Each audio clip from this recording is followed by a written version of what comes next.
Several months ago there was a flurry of headlines claiming that Michio Kaku had proven the existence of God. In this exclusive interview with the famous physicist, Kaku elaborates on what happened. I&T Today.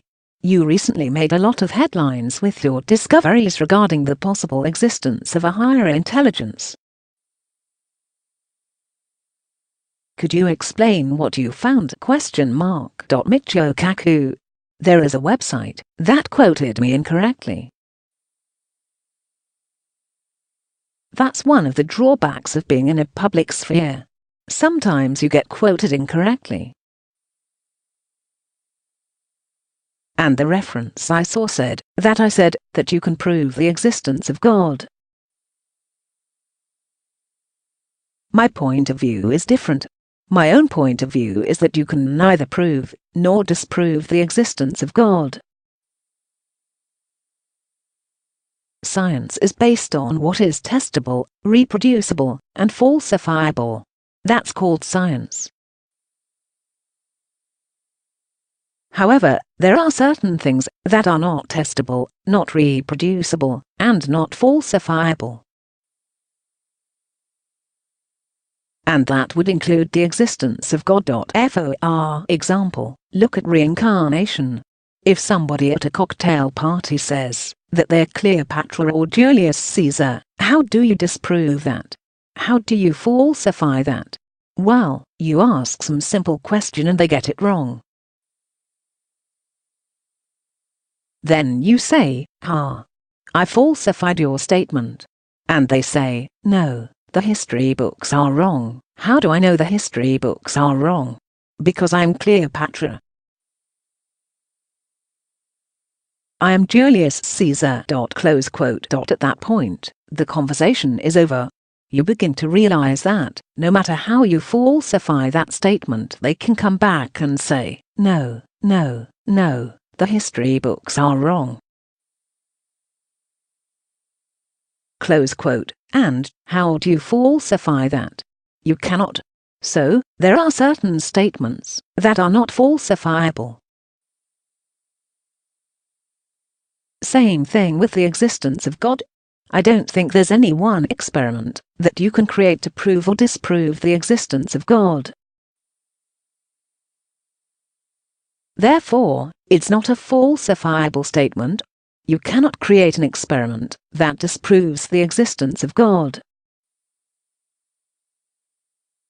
Therefore, it's a non-falsifiable statement. Personally, I think there's much wisdom in the God of Einstein.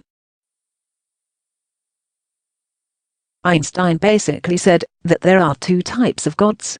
One God is a personal God, the God that you pray to, the God that smites the Philistines, the God that walks on water.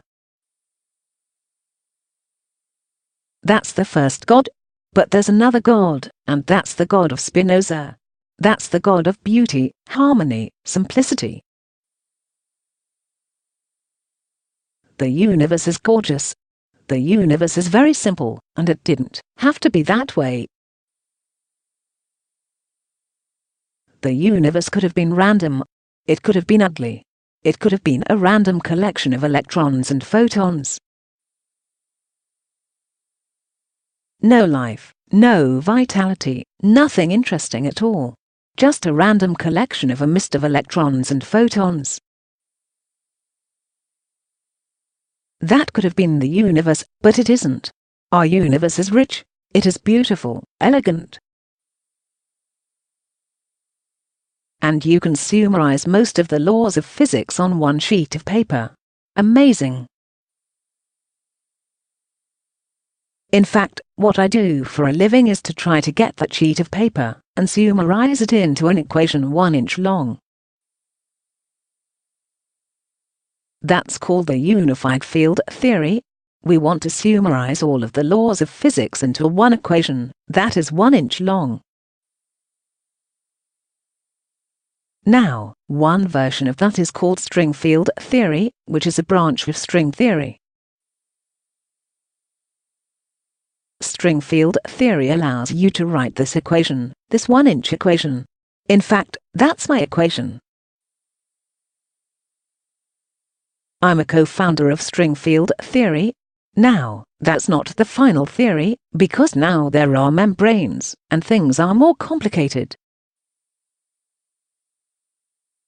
We have yet to create a 1-inch equation for strings and membranes.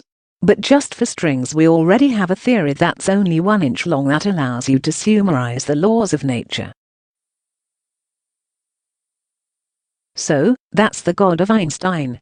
The God of beauty, the idea that says that the universe is simpler the more we study it. If you are an English major, you know that English literary criticism gets more complicated every year. Every time someone writes a PhD thesis on James Joyce or Hemingway, they say, "What did he really mean by that sentence?" Well, it gets more complicated every year. Physics is the opposite. It gets simpler and simpler every year. And ultimately we want to get it down to 1 inch. There is a theory about whether or not the universe is a simulation of some sort, like the movie The Matrix. And then the question is, how do you prove it? Or how do you disprove it? Personally, I think it's another non-falsifiable statement. Just like Are You Cleopatra? Just like Is There a God? Is the universe a simulation is a non-falsifiable statement.